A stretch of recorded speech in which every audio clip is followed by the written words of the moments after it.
I don't even know what the culture must feel like if you're a developer at Facebook when you have your CEO basically actively telling his employees that you're going to be replaced. You pay people a lot and tell them to suck it up. You're listening to the Startup Podcast. This is a Reacts episode.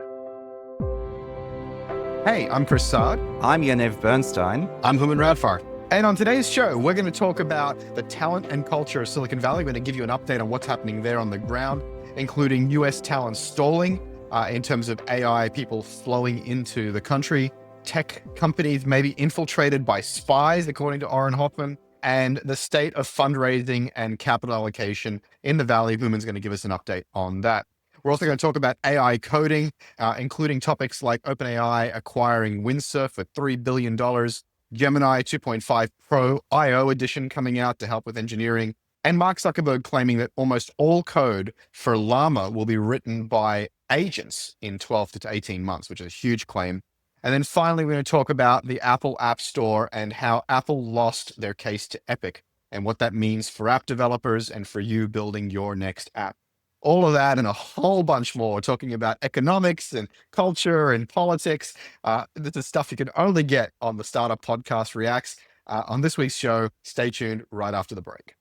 Whether you're starting or scaling your company's security program, demonstrating top-notch security practices and establishing trust is more important than ever. Vanta automates compliance with SOC 2, ISO 27001, and more, saving you time and money while helping you build customer trust. Plus, you can streamline security reviews by automating questionnaires and demonstrating your security posture with a customer-facing trust center, all powered by Vanta AI. And it gets even better. Just for TSP listeners, you can get $1,000 off Vanta when you go to vanta.com/TSP. That's VANTA.com/TSP for the Startup Podcast to get $1,000 off.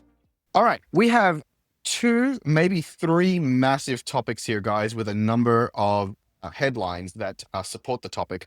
The first one we wanted to talk about is talent and culture in Silicon Valley, an update on what's happening in the Valley and in San Francisco. There's a few subcomponents here that let me set up some of them, and then let's have a general conversation about this topic. The first is that there is a sense that there is AI talent stalling. The 12-month rolling average of AI talent entering the Bay Area in 2025 equals the number of people leaving in 2025. And this is on Semaphore. The headline was, US is losing its edge in AI talent pool. So that's the first story. The second story is Auren Hoffman just posted on X as we were getting started to record a headline. I can't tell quite if it's a real news story or if it's his own opinion, but I actually anecdotally think this is actually true, which is that all the major tech companies are infiltrated by foreign spies to one degree or another. There are foreign nationals, whether they're Russian or Chinese or otherwise, working in these major companies, and do they represent a security threat? And Hooman, you've been investing, you've been fundraising, you've been operating in the Bay Area, as you always do. And it sounds like you've felt and seen a palpable shift in the way things are happening. So these are sort of three pieces to a puzzle around a general talent and culture update from the Bay Area. So Hooman, maybe you go first, reacting to these stories and maybe tie it into what you've been seeing as well. Yeah, I mean, I think we have a lot to go through, but it is clear that AI is ripping through not just Silicon Valley, but through the world. And it's starting to change the dynamics, not only in terms of how people are hiring, right? Because there is this, what can AI do that people can't? But then there are these folks that are helping kind of enable this revolution as well. So there's that talent update, but it really is impacting the way that the venture community is funding, how they evaluate companies. One VC I talked to has said it's a world of haves and have-nots these days. And it was, maybe a year or so ago, you could add AI to anything you're doing in terms of the labeling, right? Every trend, it used to be social was the thing or mobile was the thing. But I think that bar has even changed. It's not just about talking about AI. They want to see the massive impact. You have companies like, Mercor or Cursor that have very, very small staffs that have, $100 million plus in ARR. And so there's a radical redefinition of the landscape that's occurring. Maybe the big shift that I've noticed is as AI itself, I think there was the conversation around it. I think as you shift towards the agentic infrastructures and people talking about agents, that's when I've started to notice the step change. And you have a lot of these new companies that are like, I am going to be the agent for X, for example, support. You have Decagon and Sierra, or I'm going to be the agent for SDRs, right? And you're seeing those pop up more and more because a couple of companies have cracked the code on how to scale quickly. Again, the examples that I gave you in Windsurf, which, I think we'll talk about more. Now the VCs have this benchmark, whether it's an outlier or not, where they say, well, there's, companies that have 30 people that can generate this outsized amount of revenue. And so there's a very insane bar. And these companies are not just using AI, building AI products, they're using AI to operate differently, right? Their headcount, the native companies are using it in a very different way than I would say people that are adopting it. So that is changing the way. And so if you want it to be tactical, it's changing the rubric on how they think about growth. It's changing the rubric on how they think about margin. And frankly, for the first time in my career, now software as a service is viewed at risk. It used to be this stable, easy category. I'm not saying every investor stopping that, but the bar for software as a service has also changed quite a bit. So it sounds to me like you're saying that the bubble is still on, right? So basically the investor conviction in AI native companies has not slowed down at all. And because of that, it's also sucking oxygen out of everything else, right? So there's still the sort of two-speed Silicon Valley economy where, you're an AI native company that is doing everything the AI way and seeing some of these crazy growth numbers and therefore, revenue per employee numbers and therefore getting crazy multiples. And then there's everybody else who looks kind of boring and pedestrian by comparison and is struggling to get the attention of investors. Would that be an accurate way of sort of framing it? I think it's definitely a framework that is happening. Every investor is different. I think some investors are saying, going to use this as an opportunity to really capitalize on hitting up SaaS companies, right? They'll how people will react to this will be there. But I think it's almost certainly, if you're not pure AI or AI native, there's, again, the bar is at a different point than it used to be. Because again, I like the way you said that. It's almost like sucking up the attention, right? Because all of these net new deals, if you see a company who's growing revenue, like look at Lovable, look at Bolt.new, right? And I still contend these are outliers and we still don't have the quality of revenue. I'm not saying any of these individual companies are good or bad, but when I say quality of revenue, you don't know what their retention is, because yes, you can grow quickly, but so can the other 10 companies that are building these same things on the same models, right? So that's the game that we haven't seen mature. What's the end game for this? Like, where does it end with Cursor and Windsurf, given OpenAI and given, Anthropic have to build dev agents and have declared that they're going to build dev agents. So we still haven't seen the end to the movie there's mass consolidation that tends to occur on the platform side. OpenAI will likely become a consolidator itself, right? They're starting to do that. Google is going to be a consolidator here. So because we don't see the end yet, I think investors just like, go pound money into these things, see how far they can go. Because on paper, you have a couple companies that are just racing to 10 billion, 20 billion, Look, I agree with all that. What it actually reminds me of, you mentioned the quality of revenue, which I think is very insightful. And what it reminds me of a little bit is the fintech bubble that happened a few years ago, right? Where when you're in a fintech business, it's actually very easy to grow your numbers, right? But the quality of revenue was poor, right? It was a whole bunch of like, if you think of buy now, pay later, was lending money to people who were not creditworthy and things like that. And so there was this huge pile in of capital into that. And then the quality of revenue showed itself to be poor. And then basically that bubble burst. And yeah, you mentioned Lovable. I've actually seen a few things on social media where people talk about the fact that once the novelty wears off, Lovable is not doing for them what they hoped it would. And I imagine their churn numbers are going to be giving them a massive headache over the next few months. And that's really the question. I actually have personal experience with that. So over last weekend, I started my vibe coding journey with Lovable, and to generate lightweight front end screens that were not too opinionated, it was like magic. It was just the most incredible front end engineer I'd ever worked with. And then when I started adding a back end and authentication and database tables, and I had a very particular opinion about how some of these flows should work, it just started grinding and grinding and grinding. And there was just like error. Every single turn of the wheel was just filled with errors, and it was a complete disaster. And so, there is sort of this diminishing returns very quickly And I've noticed that actually with LLMs in general. So separately from this, I've been discussing very detailed, very specific, very complex problem with ChatGPT. And on the surface, the answer is miraculous. It's just like, oh my God, that is so great. And then when you really dig into the detail, it's like, oh yeah, I forgot about this and I forgot about that. And oh, this law just passed and I didn't realize. And oh, that's right, I forgot about that context and constraint you gave me earlier. And I was literally 2 weeks in until it kind of dawned on me, this thing is completely potato. Like it has no fucking idea what it's doing. And it's sending me down the wrong path. But it's so confident and it's so, and it seems so sophisticated. I've met people like that. Well, I mean, just to kind of, not to be hackneyed here, but you have confident founders and confident models. And I think what we don't have is humility in the space. And so inevitably, I think it's going to lead to some sort of train wreck because everyone thinks that their model is about a year away from, writing perfect code and, great architectures. And it's the proverbial like Elon Musk year that we've all been waiting for, like the robotaxis, right? I think AI is accelerating and I think these things are really useful, but I do see, like there's a reason, I don't know if you guys have seen this, but there's all these things where people will build an app. And again, I don't want to criticize any one of these services because I use them and they're useful for prototyping, for example, but, I stood up something on using Replit, for example, in 5 seconds, and here's my app. And then you'll see hey, this thing broke. You can't authenticate. Like it's frozen, right? So the point being is, I think you're going to have a lot of people that try these things.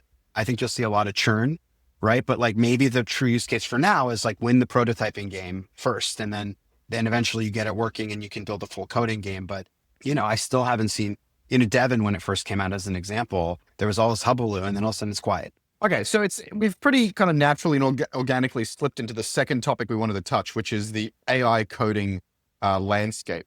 And so, further to everything you just said, Hooman, and we've just discussed, in addition to that, OpenAI is set to acquire Windsurf for about $3 billion. Google Gemini 2.5 Pro IO edition is specifically targeting coding. And we know, I think it was called ChatGPT 4.1 or some other nonsense, which was a coding model as well.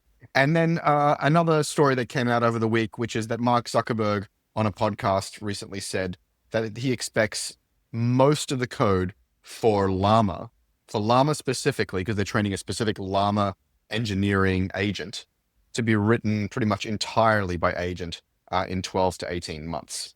And so these are all kind of orbiting the subject of AI coding, AI engineers, AI IDEs, and Hooman, just to set you up as well, the idea that perhaps the OpenAIs and Googles of the world are going to want to buy or build or own this particular application category. And what does that mean for them as a pure play developer platform? I mean, I've got a couple of thoughts on this because, we were just talking about things like Lovable and Devon and V0 and so on. And, these are what you could perhaps call the vibe coding tools. And, vibe coding is one of those things that I think, Hooman, to your point, potentially has real issues with the quality of revenue because the reality doesn't quite meet the promise. The promise is, hey, I can just type in a bunch of prompts and it will build an app for me. And like you said, Chris, it doesn't quite work out that way. So then the question is, okay, so what's going on here with OpenAI buying Windsurf for $3 billion already, with all of these foundation model companies, Google, Anthropic, OpenAI investing very heavily in coding models, Zuckerberg saying that agents will write most of the code in 12 to 18 months. And I think there's a really important distinction here, which is the difference between vibe coding and supervised coding assistance, right? And the difference really is the level of abstraction and also the type of person, the sort of the target user of these tools, right? Actually, Yaniv, there's actually a third category, which Zuckerberg is saying, I'm not talking about advanced autocomplete. I'm talking about an agent going off and solving problems with a high level set of requirements. So this is even one step further again. So vibe coding, smart IDEs with, AI baked in, and now, agents that are expected to basically do the work on autopilot. Just to be clear though, Chris, if you look at the state of these modern IDs like Windsurf, like Cursor, they are already agentic. I think smart autocomplete vastly undersells what they can currently do, right? You can get them to do a lot of stuff and, you're effectively having a conversation with them. But ultimately, these are developer tools, meaning they are driven by a skilled software engineer, right? It's not like, hey, just write me an app that does this thing. You're more like in the code saying, create a class that does this, create a component that does that, use these component libraries, all of this sort of thing, right? So in a sense, this is more like a junior software developer that you supervise as a senior software engineer. And I think the big difference here, and I've experienced this directly, is that while the vibe coding tools are not fulfilling their promise and are likely to experience a lot of churn, and I think I'm skeptical about them, if you look at these AI coding tools, like your Windsurf, like your Cursor, GitHub Copilot, things like this, they are actually fulfilling the promise, right? So any software engineering team that actually keeps up to date with the latest in tooling is using this stuff in their daily workflow, and they're getting productivity improvements from it. And, software engineers are expensive. So the value being delivered by something like this is huge. So I think when you look at OpenAI acquiring Windsurf for $3 billion, I'd imagine they look at the stickiness of people using Windsurf, and it's much, much higher than someone who's using Bolt.new or V0. Well, what do you think, Hooman? Have you sent out your Shopify CEO memo to your company saying, everything must be done with AI, and you don't get new headcount unless you prove you can't do it with AI? How are you folding this into your scale up? Your company is amazing. And also, how are you thinking about the vibe coding space and these tools in general? So I think, look, it's a pervasive shift. I think that's the first thing. So I think the note that Toby sent, it's funny. I was writing my version of that and he sent it out, and I just sent his out. I said, this is better. So we're generally going to follow that. Thematically, there's some minor adjustments, but I would say, one way, and I'm advising my companies that I work with to do the same thing, is it depends on where you are. I think the beauty of starting from scratch is you should kind of wholeheartedly adopt these things, and start from that principle. I think Sam Altman said something along the lines of, if you build them assuming they're going to get radically better in a year, right, which is what's happening, it's very different than what we used to have. Like, they're iteratively, incrementally getting better. So it's a different bet. When you're an existing company, though, like ours, it's large. If you make that bet in the wrong category with the wrong tool, you actually can hurt yourself quite a bit. So what I'm challenging the team to say this year in particular, and we've talked about this pretty openly, is do this with a tool first, AI or not, but take the approach of automation first, because it forces you to have the discipline to do the research and the grounds up R&D when you don't use headcount. And again, I still argue too, there's actually, people aren't even using Jira enough. People aren't using retool enough, in companies, because the answer for the last couple of years in a ZERP environment and in an environment where, you could just pay people and talent was an issue was, all right, I'm just going to just pile people on here. I think there's a more strict general, yes, AI is part of it, but there's a more general efficiency theme. And it helps us a lot when Mark Zuckerberg is hammering on Facebook, because people in startup ecosystem aren't going to turn to these large companies for safe haven anymore. It's almost worse over there in some sense, right? He's actively telling his employees that you're going to be replaced effectively, right? Smaller companies can't afford that. I don't even know what the culture must feel like if you're a developer at Facebook, when you have your CEO basically actively giving timelines on how fast code's not going to be done, because the implicit, message is, well, you're not going to be doing it. So then do you have a job or not? I don't know how you manage that conflict at his level. You pay people a lot and tell them to suck it up. But for how long though, right? So imagine you're a developer there. I just fire it back at you and you're like, hey, I'm getting paid a lot, but am I here for 3 months, 6 months, 12 months?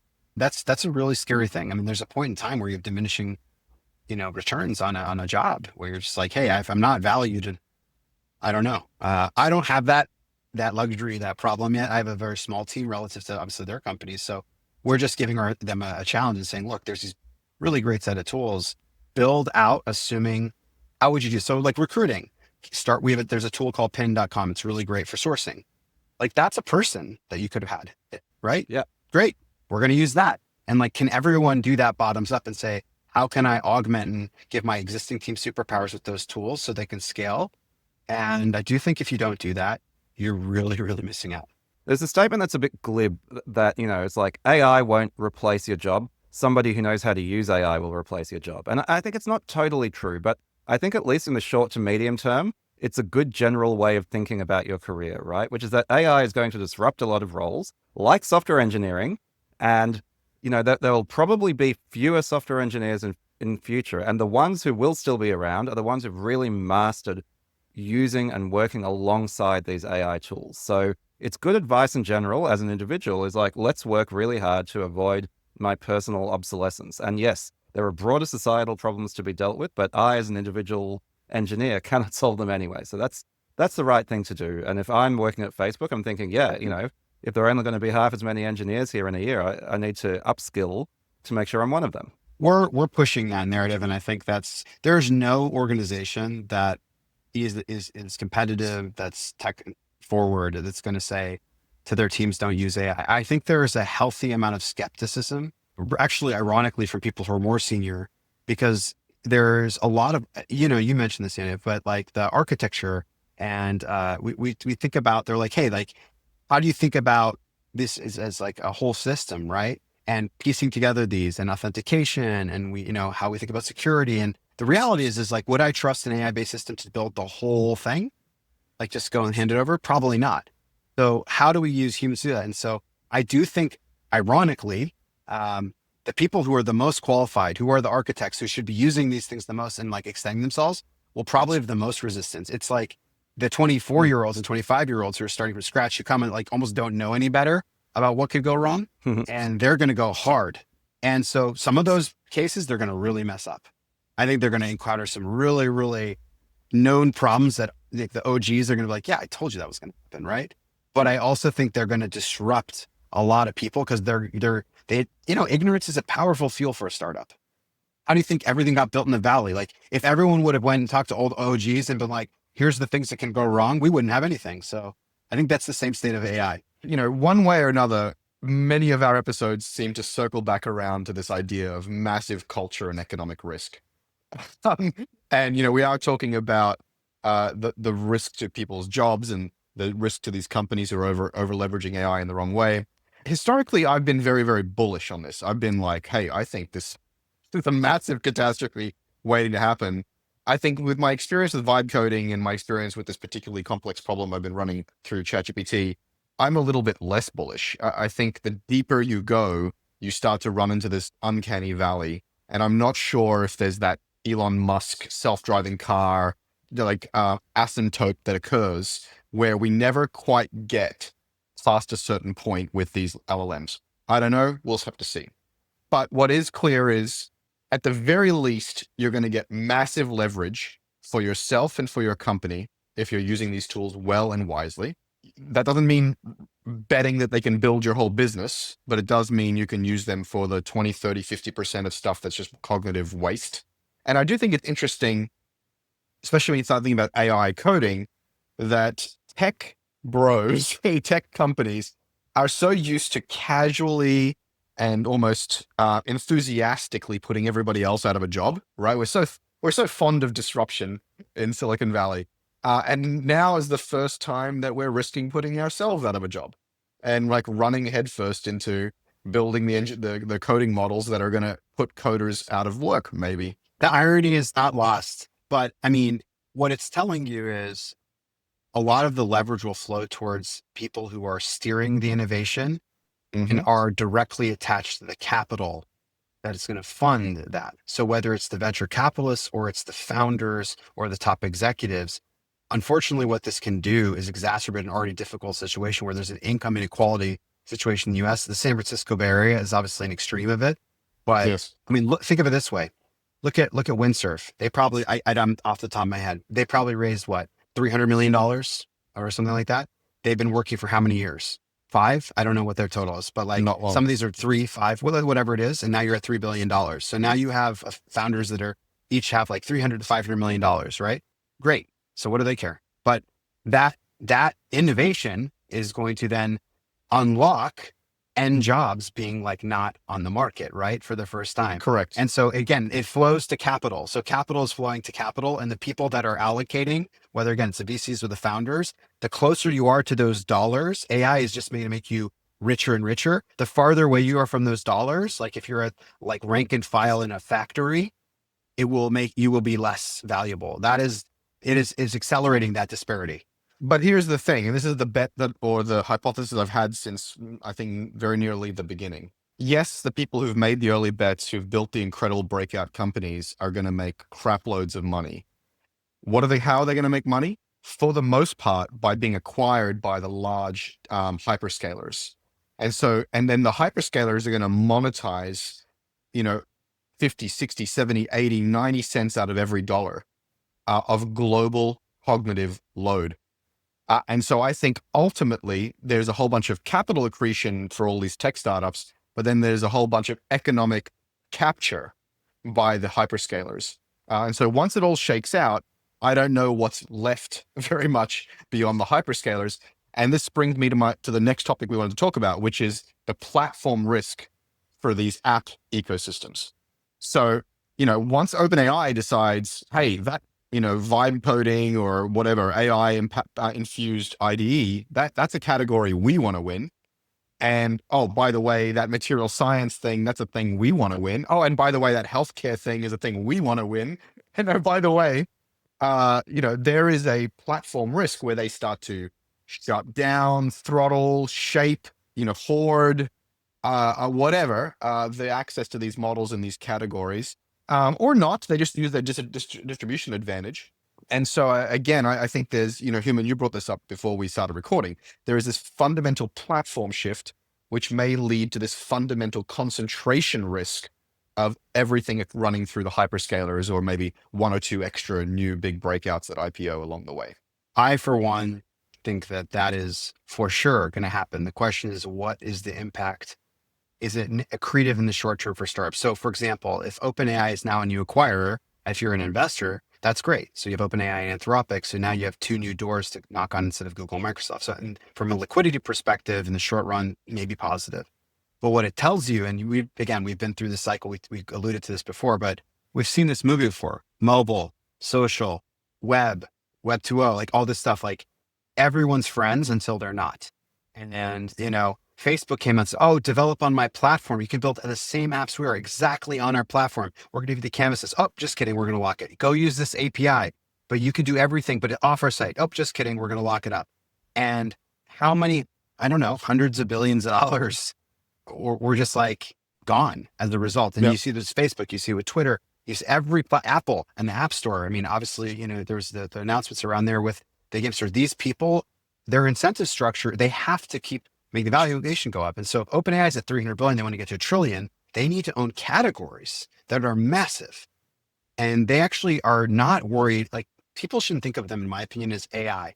What they're saying is, I'm going to own labor. And if you think of it that way, that is the distinction. They are saying, like, I'm going to own developers. I'm going to own knowledge worker. And when you start thinking of them like that, the sky's the limit on both the exits, but also the threat. Because so now, okay, I mean, let's in a world where Cursor's built, I think, on Anthropic primarily, and they have some of their own internal tools, right? Is that correct? Cursor, you can actually select your own backends with Cursor. So basically, it's a whole bunch of, of interface and clever logic, prompting logic on top of whatever backend model you like. If you look at it now, though, like, imagine if Anthropic says, I'm going to get into this, and they can't come to a deal with Cursor, and OpenAI said they're going to get into it, they may say, hey, I'm not going to give you access because you're not valuing my terms of service. Remember that play?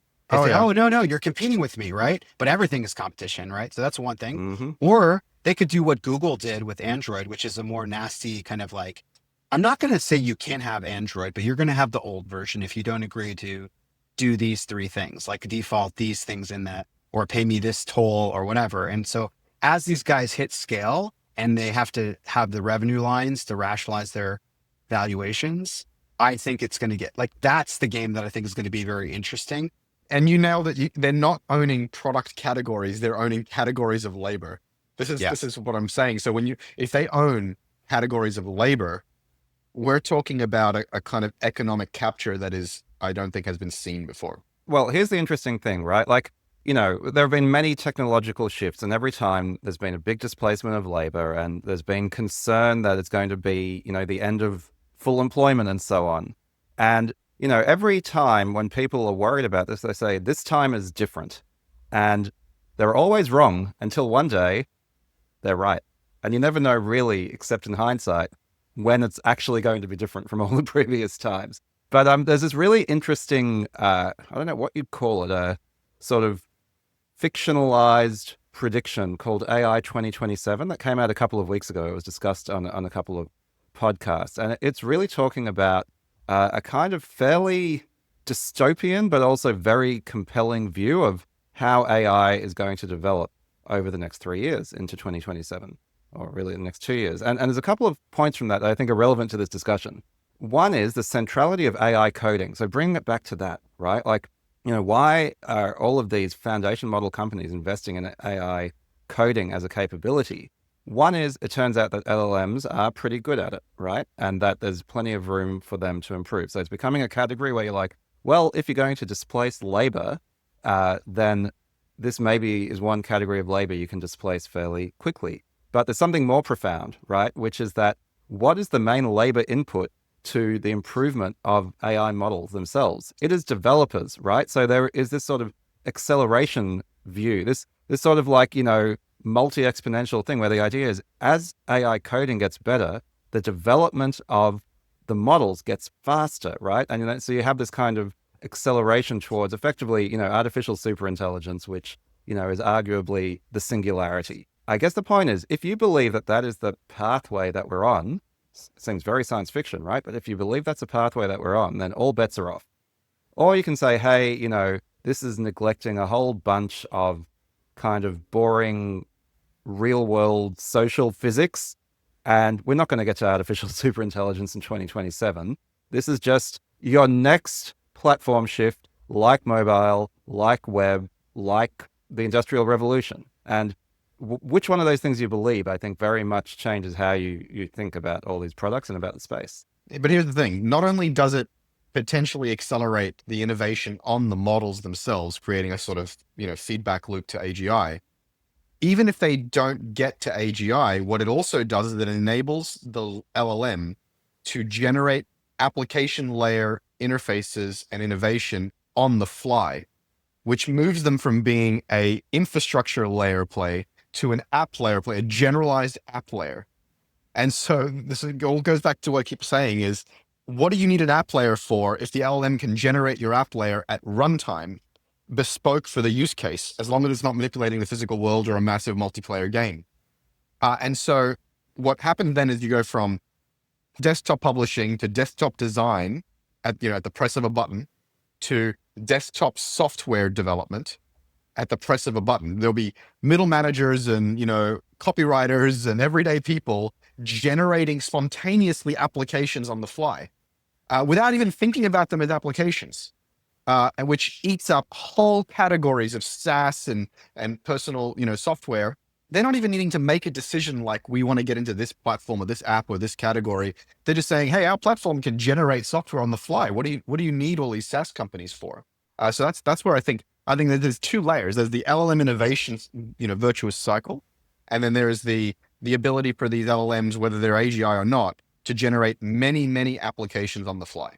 I think, look, in the short run, if you take an economic lens and look at it, I think there's a really valid case to say AI can unlock possibilities. And I think the optimists, I think Reid Hoffman might be counted as one of them. There's just going to be more possibilities and a better worldview in the short run. So the example I classically give is when you look at minutes, we used to buy internet service through minutes, right? And you guys are in the cohort that probably remembers that, right? Yes. Now we have unlimited internet. It's very cheap. You don't even know what the cost is per minute. It's so cheap, you couldn't even calculate it at this point because that's how much we use. Mm-hmm. So what happened, if you use the argument that people are using for AI, like for example, radiology gets commoditized or something like a service that used to be by a highly trained specialist is commoditized. The argument is, well, that person's out of a job. That's the current And that was done in the Industrial Revolution. That argument's over and over again. The economic argument is, okay, you've reduced the cost of this. Where does that end up on the demand curve? Well, as it turns out, we're consumers and people actually might just buy a lot more. So with internet minutes, everyone just took more. All the radiology you can eat.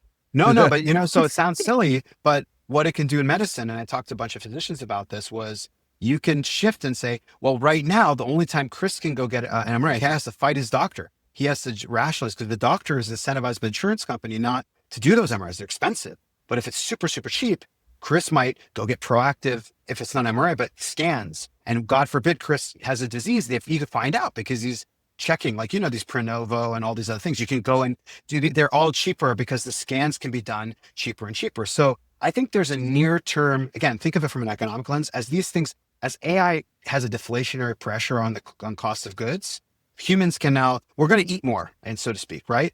But there is a terminal point, I think, and this is the point you were making, Yaniv. Look, if development is commoditized and development is the core input into this platform, whether it be the point that you made about the LLM improving, whether it be these things, creating apps on the fly, the apps, the whole notion of an app is going to be anachronistic because you could have like a personalized experience. They're just going to be like, all right, like, hey, you have this question. I'm going to build like the right interface for you to navigate this particular problem set. And it would only be created once in the universe because you speak Spanish and you're colorblind and bop, bop, bop, bop, bop, bop, bop. Like no developer will ever develop this app. But for you, we could do it. I always think about this. Imagine what it took to create a newspaper back in the day, or a book, or a document. And now how casually and carelessly we create a publication, a publishing grade document to share a brain fart with our colleagues. With millions of people, by the way, because the distribution's attached too. And so I think I guess to conclude, my point was just, I think in the short run, I think people are underestimating the prosperity and the good stuff happens, but there's a terminal point. And I think part of this is going to be the regulatory landscape, not just on regulating AI, but the companies themselves becoming monopolistic. Or there's a whole now, I mean, you've seen this with Zuck and everything else, the platforms, like where they're saying people have like the platform itself has users. And so the asset itself is like a bunch of auth users plus these different applications, how we regulate it. Because if OpenAI is just allowed to say, okay, well, I'm going to just keep raising money from like all these rich people over and over again, trail up to a trillion, and I can just acquire every agent I need to along the way, build, buy, acquire, there'll be this point where it's too fast, where you're like, OpenAI equals labor, right? Mm-hmm. That's at least on the service side. And that Google has, by the way, Google could do that too. Google has the opportunity. Microsoft has the opportunity. They're not the only company, but I don't think that happens in 2027 necessarily. And this is all of us our future forecasts are a terrible job to be in. But I don't think that's the case, but is it? I mean, it's not going to happen in 50 years, guys. Like it's moving so quickly. I mean, it's doubling every 3.5 months of capabilities. So there's too much venture capital dollars and venture shifting again towards this. It's actually like this cycle because everyone's pouring money into these things. That's right. And so the acceleration, it's like everything is lined up like this perfect flywheel. Like the world will not let AI happen. There's no like stopping it at this point. Exponentials on top of exponentials. Over 7,000 global companies like Atlassian, Dovetail, FlowHealth, and Quora all use Vanta to manage risk and prove security in real time. Why aren't you? Get $1,000 off Vanta when you go to vanta.com/TSP.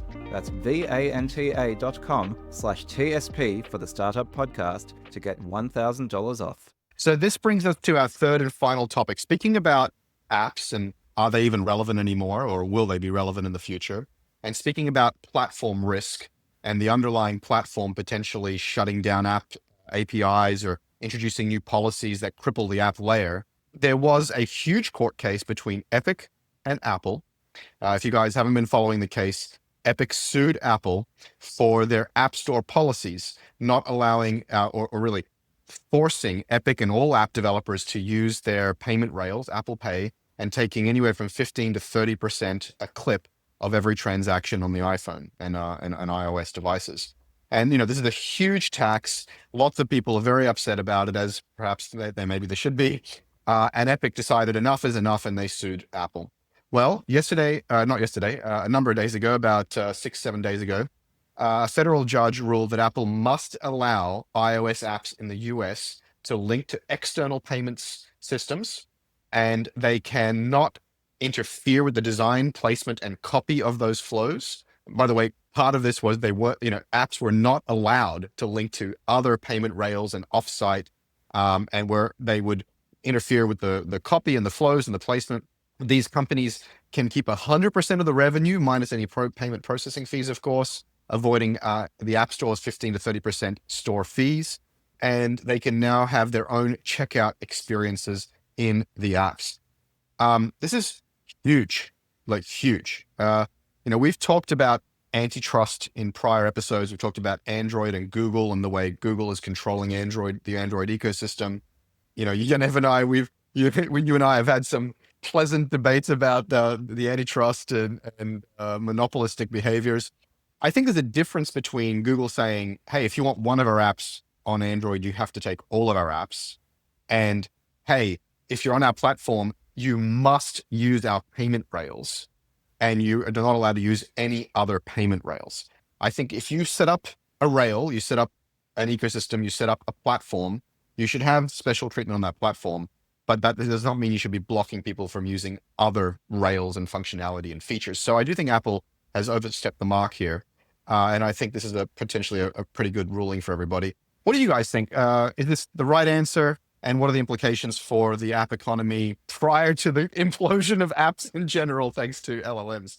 Yeah, I mean, I think this is good. Like Chris, you referenced our previous arguments about monopolistic behavior. And to me, it's like, yeah, Apple has been abusing its market power to charge rents that are completely unreasonable and to then curtail behaviors in order to maintain those unreasonable rents. So it's like, sure, okay, App Store is 30%. But if you don't want to use the App Store, then you should be allowed to not use the App Store, for example, to buy a book on your Kindle. And there is an update to this story, which is that the Kindle app on iOS has been updated today to have a buy book button. So Amazon have wasted no time taking advantage of this. It's massive. Much better user experience too. Much better user experience. And, 30% was just not reasonable for payment processing, right? Where the going rate is in the sort of 1% to 4% level. And the fact that they were able to levy 30% just sort of proves that they were abusing their monopoly power. It was so egregious that they nearly were done in by their own greed here, right? If they charged 10%, then maybe they could have gotten away with it. So I disagree. Was just so outrageous. Yaniv, I disagree with that. So let me clarify the nuance between my position last episode and this episode. They're not just providing payment processing. They're driving discovery, installation, version management, subscription management, cards on file, an incredible user experience with authentication, face and thumbprint. They are doing a whole bunch of amazing stuff with Apple Wallet and Apple Pay. It is an incredible, seamless payment experience. That does not mean they get to block people from using other lesser payment experiences. So I think if you want to be in their distribution using their rails with their elegant integrations with their cards on file with on subscription management, whatever, they should be able to charge 15, 20, 30, 50%. Yep. And the judge is not stopping them from doing that. I think that's fine, because it's a little hyperbolic to say all they are is a payment processor. I think it's a bit more. I think that's fair. I think this is what I was kind of alluding to earlier, and we've discussed this before. There's this dynamic of AI is yet another force that's leading to consolidation and the big getting bigger, right? And if you look at AI, it's currently a capital war, mainly because it's to date been a GPU data battle, which favors capital, right? So OpenAI, everyone keeps raising more and more money. That battle might change and likely will change as models adapt, as things get better and better and better. That said, this is like an example of kind of the headwind that these consolidators are going to face. And Apple's a much older consolidator. Facebook is going to have anyone who's a platform that's going to try to leverage their distribution, their compute, all these advantages are now the government's looking at them. OpenAI will be just hop, skip, and a jump away from that, right? Like because of the rate of change and how fast they're going. So the open question is like, how are these things going to be regulated? I for one agree. Look, if you look at the way that Apple has gone to App Store, it's not dissimilar to how, you look at Uber Eats or some of these other folks. It's like I am going to go download the Fortnite, whether it's not because Apple promoted it. It's not because Apple created the page. I wanted to download it. This is the only way I'm allowed to do it. If I had a way to download it onto my phone without going to App Store, I would do that. Right. And there's a really great case, I think. So they'll argue they provide distribution, all this other stuff. I'm not suggesting they don't at a scale and they don't make it easier, but I think 30% seems like a lot. Now, to your point, if there's a way I think they can, hey, you can charge that, but like if you create some, like I'll give an example. What would be if they want to really say, is it worth 30%? Allow developers to develop the app and distribute it from Fortnite.com. Allow them to do that and have their own payment. And then let's see how effective the App Store is really. Like then, because are they willing to pay 30% for the full shebang? My argument is that some of these apps they're just going to take off on their own. Hinge. You're going to download Hinge no matter what. You're not going to download it. Like, oh, the App Store is the reason I discovered it. No. Don't tell my wife. Yeah, I'm going to say, hey, don't tell my wife that. Yeah, but I mean, you know what I'm saying? I was an advisor at Hinge, full disclosure. So, but like my point is that I think if we really want to understand the value of these services in aggregate, the decoupling of these would be interesting. And so like, I'm waiting to see if people at some point make the big move and say, wait a minute, if you're effectively a search engine, why can't they distribute it? Well, because we don't want them to. Oh, we're afraid of malware. I'm pretty sure Fortnite is a reputable company and they can version control their own stuff. They don't need Apple's help with that. So you raise a really, really good point, which is when Trump came in, there was this kind of Trump put. We got so far without saying the T word on this episode, Chris, and you had to ruin it. But there was this massive, spike in the Mag 7 because the assumption was that we're no longer in the Lena Khan, big as bad regulatory environment, and that Facebook and Google and others would be finally left alone to just eat the world. And that is not proving to be the case. This ruling against Apple has been a big deal. But more importantly, the cases against Meta and Google are proceeding with very incendiary language from the people running these cases. It is not a, go and grow at all costs environment as we anticipated in a post-Biden and Lena Khan world. And I don't think they have clear policy. I mean, not to super dive into it because what? Hang on, wait. The Trump administration doesn't have a real policy or a considered strategy? So they're going after some of these larger tech providers. We're not clear why. Some of them have favoritism, some of them don't. But then they're allowing some M&A, and then but they're it's just, to me, we're in this strange environment right now for tech. I think everyone who was on the side of saying, hey, let's give them a shot, or even favoring the administration, and I'm not getting political, did sell this vision of, hey, we're going to be have all this more laissez-faire libertarian thing where like everyone can acquire, everyone can go. It's going to be like this pumping environment in the stock market. None of that obviously is proven to be true. What is weird is the selective regulatory scrutiny. Why did Wiz get through and then we're going after Facebook? It's not weird. It's called patronage. It's called corruption. And it's called at the end of a rules-based fair system. That's what it's called. I most certainly hope that you're wrong in the long run, but I'm not going to refute you, Chris, because there might be some truth to that. I'm not sure, but it's at the minimum, I think right now, the only place, what could be the haven is OpenAI raises a ton of money and they just keep buying a bunch of stuff for a bit, like for the AI world, but they can only buy so many things themselves. They're not, even at 300 billion, they're not going to buy a billion things. And Anthropic is not that big. They're only going to buy so many things. So Google and Microsoft and Facebook have to be able to consolidate for there to be liquidity, or we have to open up the public markets again. Like there's not that many options. Those guys are the biggest acquirers. So we'll see. Yeah, I think it's a good thing. We were having a discussion last week, Chris, about copyright law and how it applies to AI and everything like that. And I made the point that copyright law is not a natural law. It's not in the 10 Commandments, I said, right? Like it is a law that is designed to incentivize certain behavior in the market. Is to say, copyright law was there to make sure that people who do creative work are incentivized or adequately rewarded for that work. And so a certain set of legal protections were put in place. Now, market regulation and antitrust laws are the same thing. It's saying if we believe in a certain type of capitalist market, what's often called the free market, perhaps slightly misnamed, right? Because a free market tends towards absolute monopolies and, consumer disadvantage. But if you want a market where those forces of competition lead to better consumer outcomes, then you regulate it. And that's what antitrust is about. And that's what all of these laws and rules are about. And so, what I argued last week about copyright, what I would argue this week about all of this stuff, is if you take that first principles approach to what are the outcomes we're trying to drive, and then what is a regulatory framework that maximizes the chance of those outcomes happening, that is what we should do, right? Like, companies don't have rights. Companies simply have a set of laws and a regulatory framework that they have to follow. And, right now the judge is applying the laws that exist as they do today.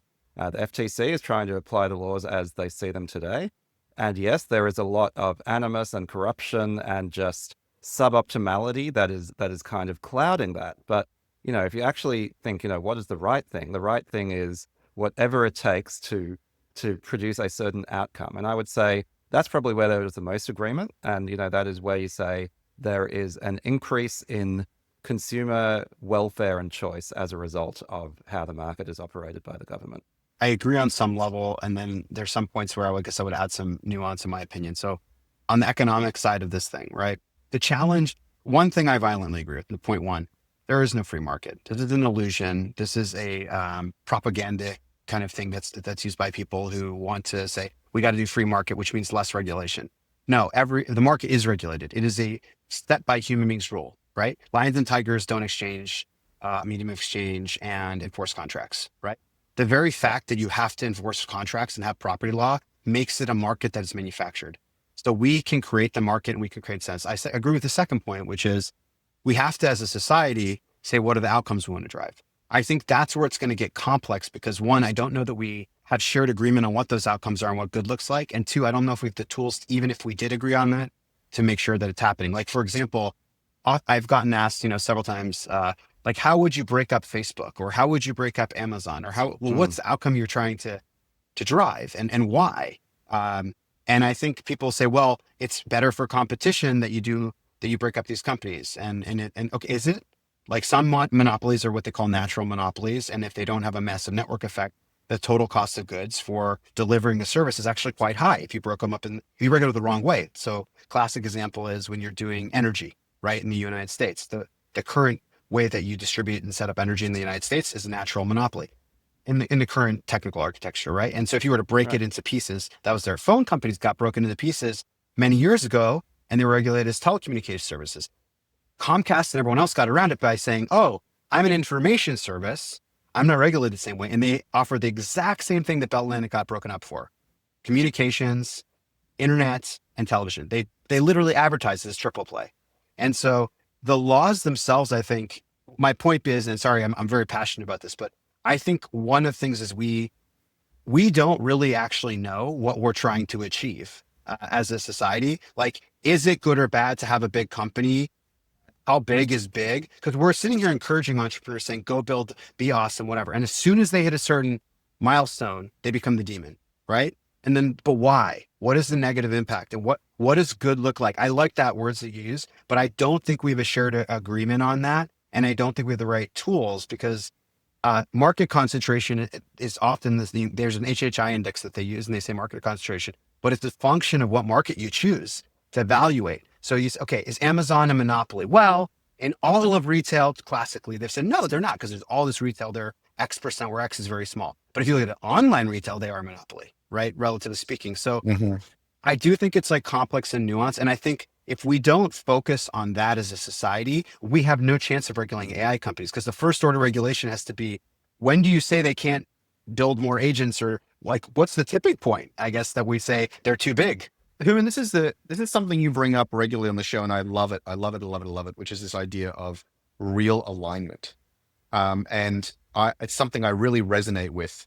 And real alignment requires a vivid and deeply emotional and vision that people believe in. And something that I've always struggled with in the US especially, but generally, is this sort of like conservatives tend to win the message because they're pointing at a concrete past or a concrete status quo, whereas liberals tend to point to this nebulous, undefined or undefinable future. And everybody looks in the future and sees something different. And then there tends to be these like tactical debates around like big government versus small government. What it really should be is, what is smart government? Like, what is our vision for government? right? It's like no immigration, lots of immigration. What is smart immigration? What is our vision for immigration, right? And there is no unified, holistic vision that all liberals or all progressives or all well-meaning people can point to and say, this is the North Star. And I really think that that is a source of great pain and suffering as we argue about all of these point debates that seem intractable, but there are these higher order bits that would help rally everyone around a goal. I remember a long, long time ago, I naively and just for fun started writing this thing called Democracy 2.0. It was like, well, like Society 2.0. Like, what is the vision beyond all of these practical policy questions? And yeah, I think you're right. We can't align with each other, much less align the AI. And we can't align with each other, much less figure out what the ideal regulatory is. This is, to me, the greatest danger of AI is not that you can't figure out a way to align it. Like, in other words, people are saying, well, we need to make sure the AI is aligned with what we want. We don't know what we want. And so what we're doing is as fast as possible, because we're going with using economic incentives, right? People are trying to return capital. They're building AI because of all the, the benefits. And then the alignment issue is thought of as like, I've seen so many people talk about this. I'm sure you guys did as well. Oh, we need super alignment, or we need alignment, or we need this. Like, dude, what do we can't even agree in the United States what we want to do. How are you good? Like, honestly, I mean, if you challenge people around like what's ethical and what's not, have really simple conversations about some ethical things. And I mean, some of these are upper issues like abortion. We don't agree on that. So how would an AI, however you train that thing, they're going to definitionally piss off one group or the other because we're divided. And so I think we have to probably build AI in a world where we say, look, we're not going to super align as a society. So then what does AI have to look like so that we're safe in a world where we're not aligned? That's the assumption. We can't align. We're not going to align. And then whole other layer, which we don't have to get into today, but where you can discuss the ideals and you can discuss what a theoretical super alignment might look like between us as humans and between us and the machines. But I'm reminded of Chamath on All In, where he describes this like elegant theory of onshoring and supply chain protectionism around 3 or 4 key industries and how this is smart, strategic, geopolitical, like blah, blah, blah, and to try to explain away the Trump tariffs. And I'm like, yeah, man, that sounds really fantastic. None of what you said is what Trump is actually fucking doing. And so you are just intellectualizing nonsense. And so if there was actually that level of thoughtfulness in the implementation, maybe I believe in you. And so what I'm saying here is like, not only do we need to come up with a vision, a plan, an ideal law, to your point, Yaniv, about monopoly and about copyright, we then need lawmakers and implementers to implement such a law in alignment with that intention and to do it well and for courts to apply it well and so on. Okay, so let me summarize this conversation and just put a pin on it. We're all fucked. So yes. That's the most elegant way to do it. I think though, on a positive side, I think if we view AI as a tool, so like as a human being, our context and our ability, our memory, our understanding of society is so limited, right? And so as we all augment our intelligence with the shared intelligence that is embodied in LLMs like GPT or even Google, right? Google is ultimately our shared intelligence, right? They're indexing the world's intelligence, our world's knowledge. That was their stated mission, organize the world's information. Now they can make it accessible through LLMs. This is the logical extension. Hopefully we can use these tools. And then eventually when they're agentic and they're autonomous, like this contributor to society, however that's shaped and formed, to solve some of these issues, right? Get smarter on it. Because right now, I think what you're seeing is, one, human beings have too much information overload, right? Mm-hmm. We don't even know what the fuck is going on. And I will tell you, like, everyone was debating about deep fakes. Remember when like all this stuff, oh my God, like the Republicans and everyone, like they're going to start putting out fake news with that because that's what they've already done. Dude, you don't need deep fakes. The MS-13 tattoo. Have you guys seen that video? Yes. Trump put it out there. And literally, it's not even intended to be fake. And they have MS-13. That was literally photoshopped on so that you could show like, that's what this thing stands for. And he got on television and he got on TV berating reporters saying, look, this is a tattoo on his, and there's no way that's not his tattoo. And like his own staff wouldn't say that, but no one's correcting him. And so to me, I think when you have enough tooling and like we're clearly in a world where everyone's on their heels, they're overwhelmed by information. And what they do when they do this, they say, well, they're going to trust some third party. And this is what's opening up demagogues. I'm hoping the AI enhancement from human beings can put us all on a more even playing field where we can debate things. Like, have you noticed on Twitter, for example, people are using Grok a lot? Grok, is this true? And I'll tell you, while I don't love Grok all the way, and I think it has a bit too much personality, like it's a little biased, dude, there's times where it's like, no, this is fake. Like, this is not the case. Like what Donald Trump is saying here is false. Like that could be interesting, right? Where you're in context and the AI is in there and it's saying, no, it's not, that's not the case. Like, Yeah, I've used Grok multiple times to argue with MAGA people in my comments, and I say to them, "This is from Grok," and I just paste it in, and the reality distortion field is strong with them. But yeah, Grok basically tells the truth as far as I can tell, at least the things that tries. at least so far, and the things that I've tried. Yeah. I love the way Yaniv you summarize that. I mean, I was entertained, but I'm sad. Yeah, hopefully you're entertained, but you're not opening a vein. Sad entertainment is my specialty. You win. All right, guys, it has been an absolutely incredible conversation. I love having you on the show, Hooman. We need to get you on much more often and get some more of our friends on the show as well. How can people find you, find your company, find your investments, your angel investing on the internet? I'm highly SEOable, given my unique name, Hooman Radfar.